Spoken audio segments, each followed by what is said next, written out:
Nope. Hey, it's our own fault. We bought the kids actually. No, we did not buy them. Grandma and Grandpa bought harmonicas. We would not buy them harmonicas. We should buy the dog squeaky toys. We do. We should buy more. He pulls out the squeaks. We should buy more and more.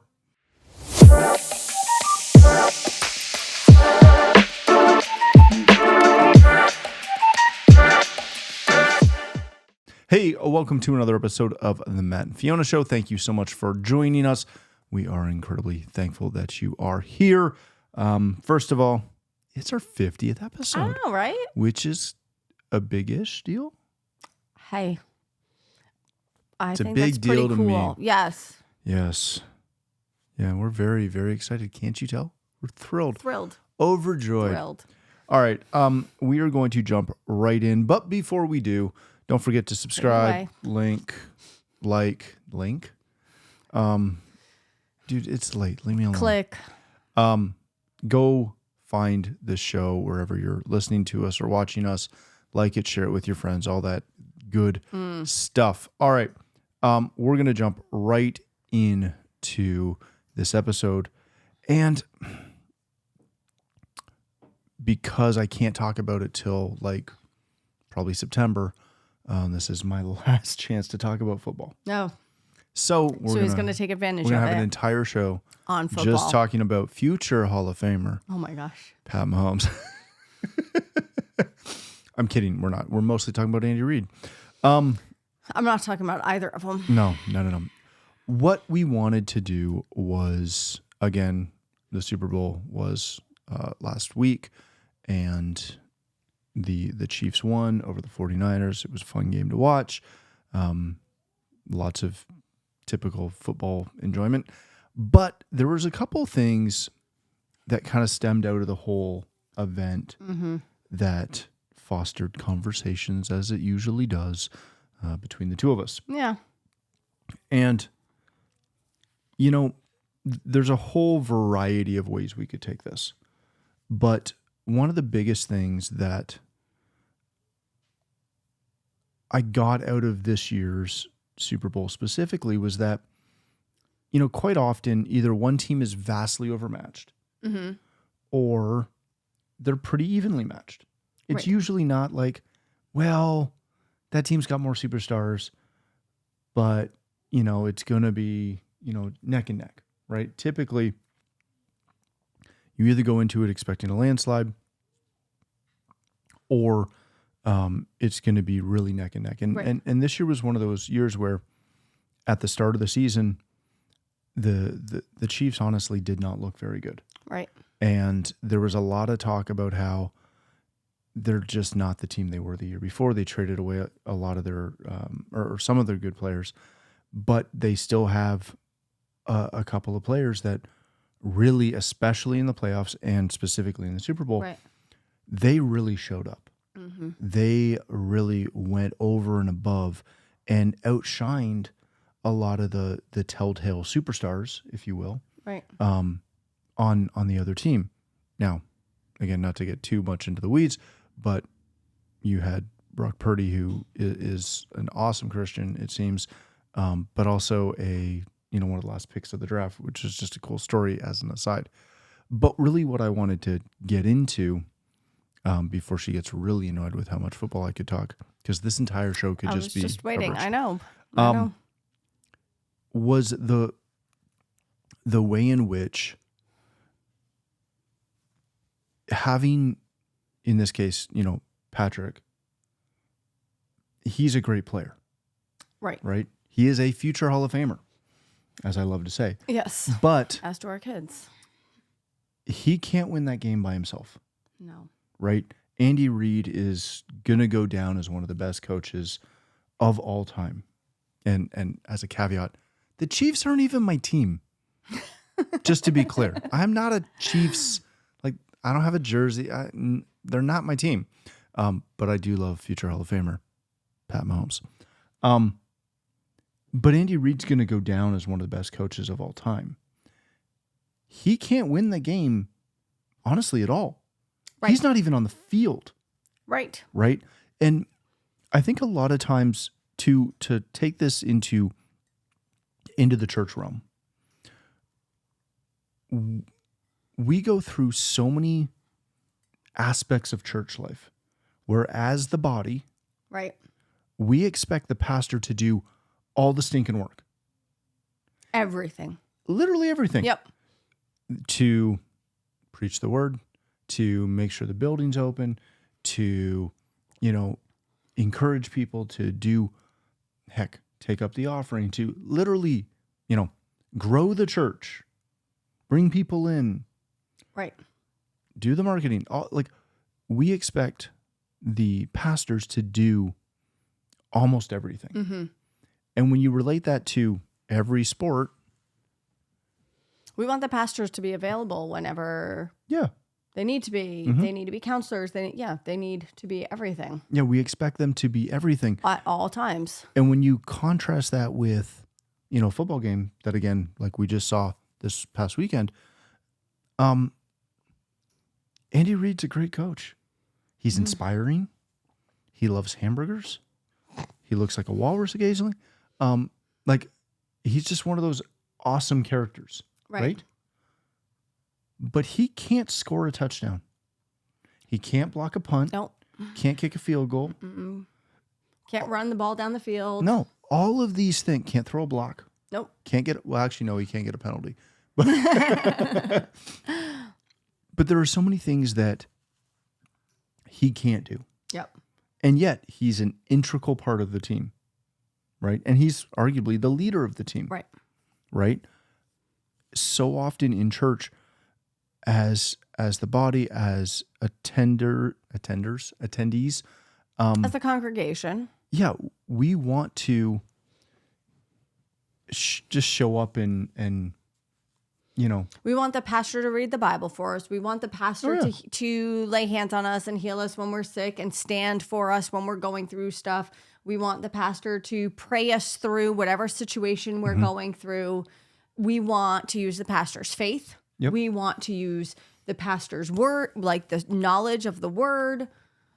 We want to use, we want them to do everything for us. yes. Right. And I think watching the game and kind of thinking about it and just thinking about that situation, Mm-hmm. right? This past week and listening to all the commentary about it, Right.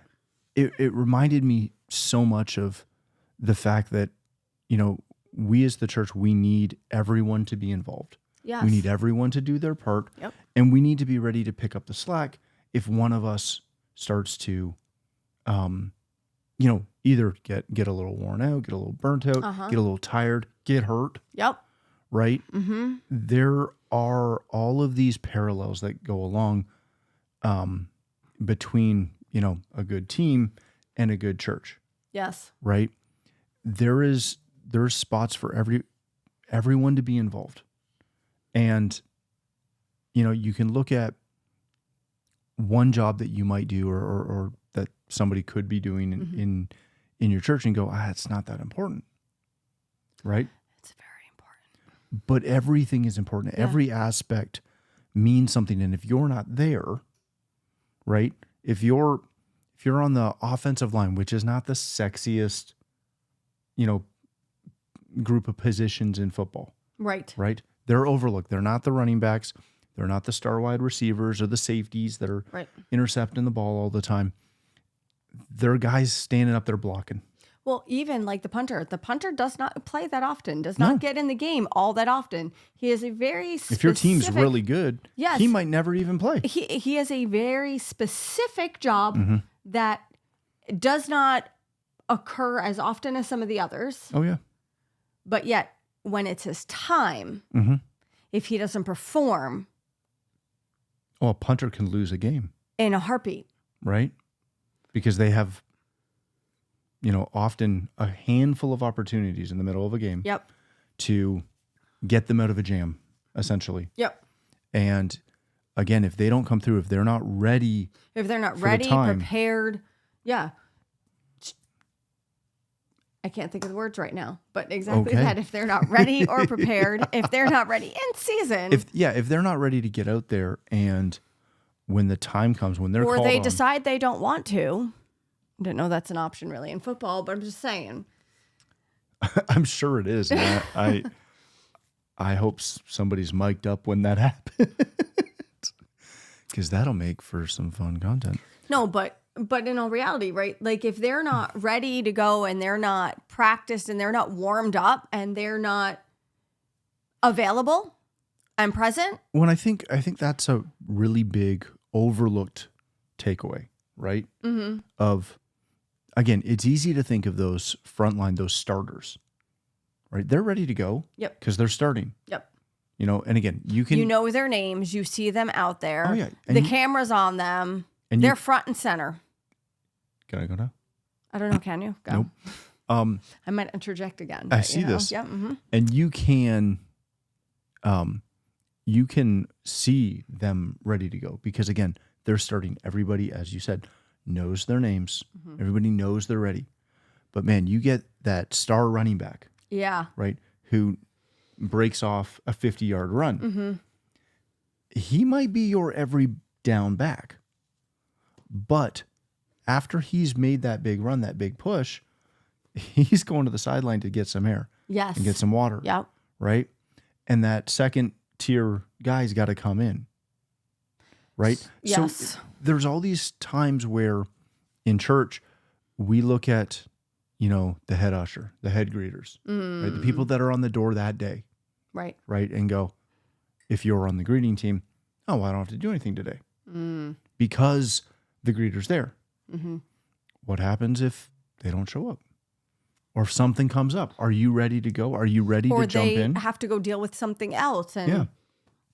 There are so many things that when I look at all of the years that I've dealt with and worked in and with churches, right?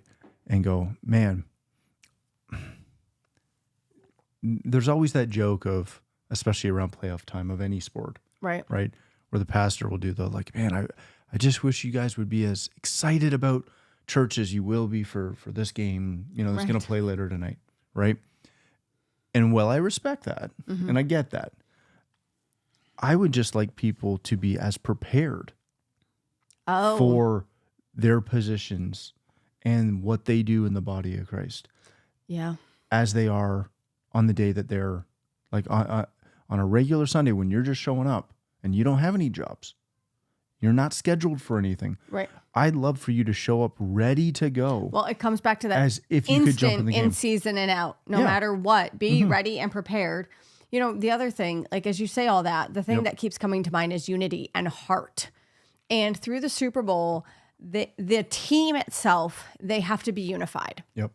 And so, for example, in the first quarter, the Chiefs may have not been as unified as they needed to be. No, they were terrible. And it showed their head wasn't in the right space. They weren't working together really well. They were having temper tantrums, throwing helmets, bumping. They weren't coaches. being a mature. They weren't being a mature team. They weren't the team that you expect from them. And I think back at that and I think about the body of Christ and how often do we see that in a church family where they're not working together, they're getting frustrated with somebody, they're not being unified, and it shows throughout the whole church family. It extends through the body of Christ. But yet, when you become unified, when you put your heart in the game, or you put your heart into the church, you put your heart into serving God. Yeah. And you come together as a unified body of Christ, that it doesn't matter whether it's your job or not. It doesn't matter whether it's your position. It doesn't matter if today's not your day. Doesn't matter if you're not front and center. It doesn't. Yeah. It doesn't matter if you're not front and center. Yeah, absolutely. Right? And again, I'm referencing the heck out of this game, which is just fun for me because we've never done this before. But go back and watch the tape, right? And probably NFL Network is going to play it for the next 3 months. Go watch that game. Go watch some tape. Go watch some highlights, right? They were terrible in the first half. Yep. But you know who didn't go and pump everybody up? You know who wasn't walking around getting, going over to the offense, going over to the defense, going over to special teams, Right. This is a getting in great their point. faces and encouraging them and telling them to shape up. It wasn't Coach Reed. It wasn't Andy going over there. Andy was managing the game. Yeah. He was paying attention. Yeah. It wasn't even really the offensive coordinator or the defensive coordinator. It was the players. Yeah. There was a couple of shots where you had Jones on defense, right? One of their big linebackers. And he's grabbing everybody, huddling everybody up and getting in their faces and saying, come on, snap out of it. Let's go. Let's we do gotta this. work We're together. better than this. Yeah. And he's unifying them. He's encouraging, which is what we Are supposed to be doing. are supposed to do. We are called to edify. We're called to encourage. We're called to exhort. We're encouraged to do all these things specifically for that reason. So then when we're not having the best game or the best day or the best week, or there's stuff that's not working for us, we have each other within the church family to build each other up, to encourage us, to exhort us, to shake us a little bit so that we can become unified. We can build ourselves up by building each other up so that we can fight through and get out of whatever slump we're in and fight. Yeah. And in this case, it worked for the Chiefs, and it's a correlation. It really is, because again, it's one of those things where could your pastor get up and encourage everyone? Of course. And oftentimes they do. Oh, they always do. We don't always listen, but they always do. You don't say. Wasn't gonna. Oh, yeah, I did. It's fine. You did. Right, like the pastor can get up and do that, but it doesn't. I don't want to say it doesn't have the same effect. But when your teammates get in your face, Yep. and do the come on, what are you doing? Let's go. We gotta work together. We gotta pull together to make this happen. We gotta encourage one another. Yeah. Right. That has a different effect because you expect it from the coach. You expect Right, it from you the do. pastor. Right. It's almost like you're so used to it that you don't even recognize that it's happening anymore. Right? It's something that's so commonplace that it no longer has that, and I'm not saying always, but it's not as effective Right. because it's Because familiar. your pastor's always encouraging you. I know, and it's Right. familiar. Yep. But when you rally up and you hear something from somebody else that, you're not expecting, maybe it's oh man, this was a really hard day. And, your friend or, one of the other church members is like, come on, you know what the word says? Yeah. And encourages you to stand up, to be strong in the Lord, to fight through another day, to, remind you that the joy of the Lord is your strength, whatever it may be, that we're head not the tail, above and not beneath, victorious, overcomers, more than conquerors. When you hear it from somebody else, when you hear it from each other, when you hear it from your team, as opposed to your coach, or you hear it from the congregation, your friends, your church family, as opposed to from the pulpit, it can have another effect. And that's what we are literally supposed to do with each other. Yeah. And we are all, and I think that's the thing, every single one of us is fighting battles. And you may think that your battle is bigger than the next person, but the next person whose battle may not, in your eyes, seem as big, they may be having a much harder time fighting that small thing than you are, whatever thing you're dealing with. We cannot compare, nor should we, that's not what we're here for. We're not here comparing battle wounds. We're here to build each other up, because it doesn't matter who's going through what battle. What matters is that we're standing together, fighting through so that we can become victorious. And we can't do that if we're not unified. We can't do that if we're not part of the team. We can't do that if we don't work together. Because, the thing about it is, again, the weapons of our warfare we're fighting against powers and principalities. We're fighting against the darkness, right? And we need each other. We have weapons that we can share with each other to build each other up, to become a team, and to become the winners that we are destined to become. Yeah. But too often, we don't see that. We don't recognize the fact, somebody else will do it. Or I need to be encouraged today. So why should I encourage somebody else? Mm-hmm. If the Chiefs got kind of, this is just terrible. Well, I need to be encouraged, so I'm not going to get in somebody's face and get them fired up and riled up. They would have lost the game. Oh, yeah. But they got over the fact that they were having a terrible game. Yep. And they unified. Mm-hmm. And there was strength in that.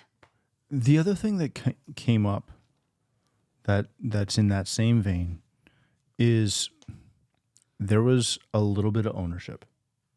Right. And a little bit of, dare I say, selfishness. Right. And get where I'm going for a second, right? But there was a moment where their tight end came over. And he was livid because he got pulled out. And he wasn't in, and one of the guy who was in covering for him missed a block, right? Okay. And what should have been a good play wasn't, because, and again, it is what it is, right? But their tight end Kelsey he's one of the best to ever play the game in that position, right? Right. And he wasn't in for that one, and he came over and he got in the coach's face. With I put me in. Right. Don't pull me out. Leave me in. I will take that. And again, I don't endorse the bumping or the screaming in his face. But the passion and the desire to be in the game. To fight. Mm-hmm. That I'm not going to lose this from the sidelines. Right. Right? Yeah. And again, did he take it a little far? Yeah. Was it a little over aggressive?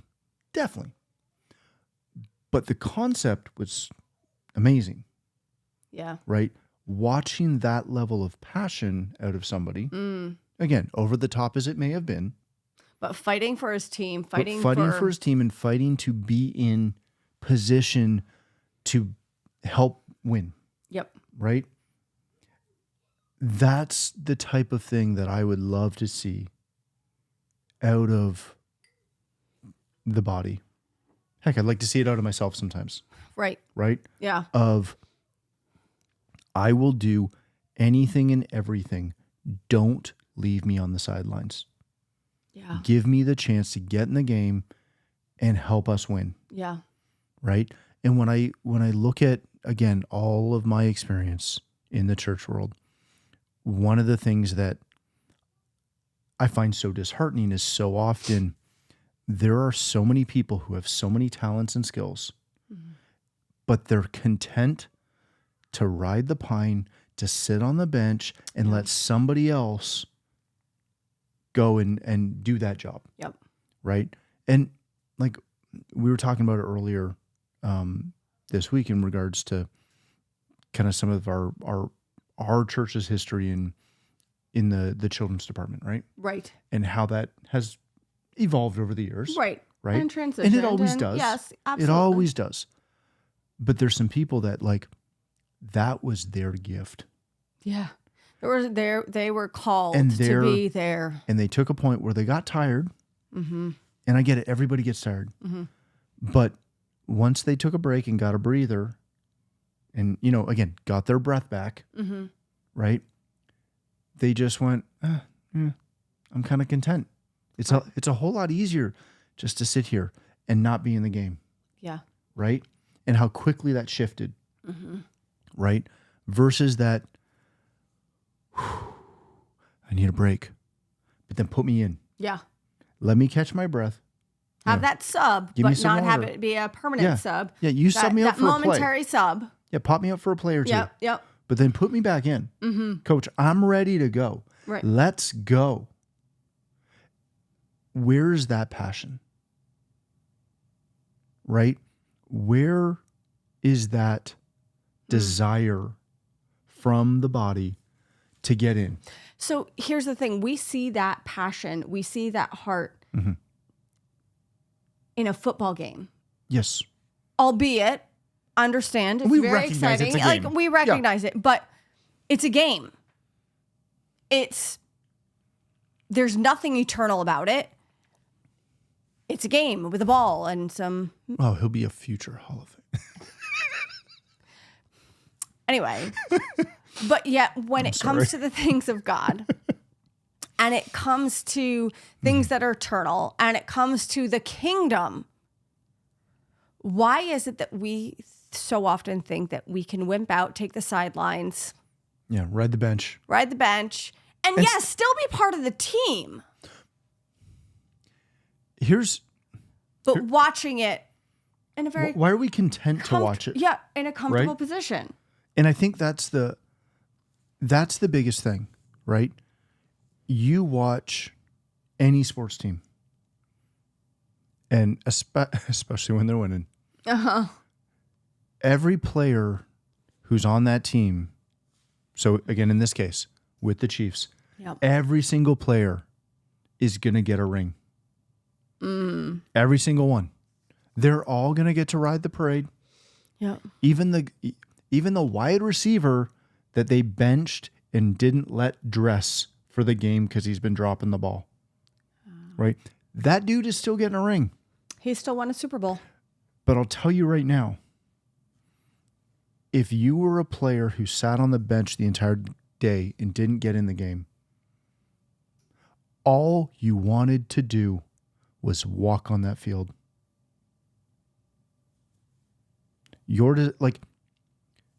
Go watch a college football game or a college basketball game, right? Yep. And I realize we're jumping kind of sports a little bit here for a second.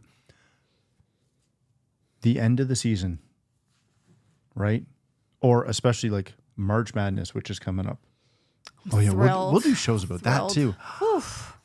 But if there is a point where they know they've won, all those guys that have rode the bench the entire season and have barely played a minute, you're darn right they're going to get in the game. They're going to get an opportunity to at least step foot on that floor. And they're going to want it. Yeah. Nobody wants to sit on the bench in any sport, ever. Yeah. You want to play. So why are Christians so content to sit on the bench and do nothing? Will you go to heaven? Probably. Right. But why do you not want to get in the game? It's a great question. I will never understand It's a great question. the desire to sit on the bench. Because it doesn't happen anywhere but church. You went deep. But it's I didn't accurate. mean to, but I did. I know, but I it's was accurate. happy to talk about future Hall of Famer Pat Mahomes. Why do you join the team if you don't want to play?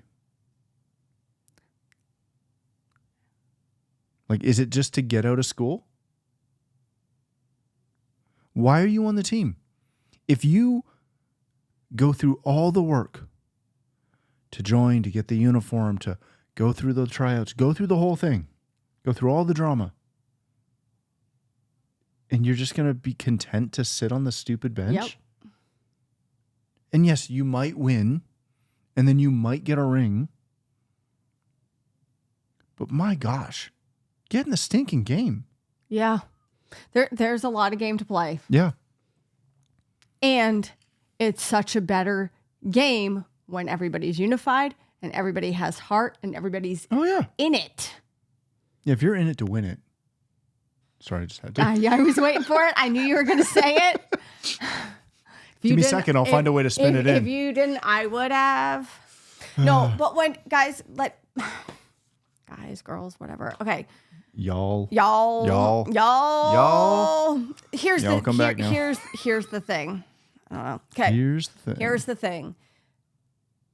The game that is played is not played solely by the team.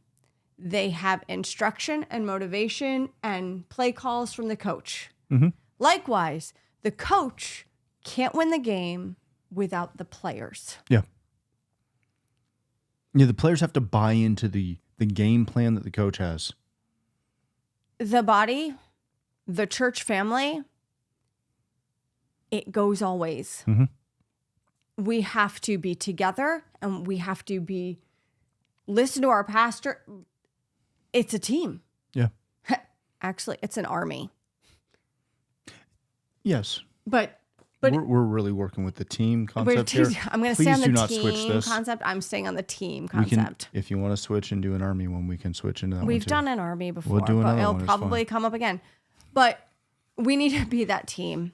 Mm-hmm. And you make it a really good point, and I think that's kind of where we leave it. Why do you join the team only to sit on the bench? Yeah, stop riding the bench. Get in the stinking game. Get in the game. There's a lot of game to play. Everyone else on your team will respect you way more if you actually get in the game. Truth. Oh, that's the last one I'm going to give you. All right, thank you so much. Hopefully you enjoyed this episode. We did. I really did. Yeah. This is going to start a whole new trend. We're going to have all kinds of. We'll do one based on March Madness. Oh my gosh. Okay. We'll do one based on Stay tuned. a variety of golf events. Heck, maybe even NASCAR. What's your favorite sport? What would you like us to incorporate? Tennis. Oh my gosh. Okay. Thank you so Wrap much it for up. watching. As always, please subscribe, like, share, blah, blah, blah, blah, blah.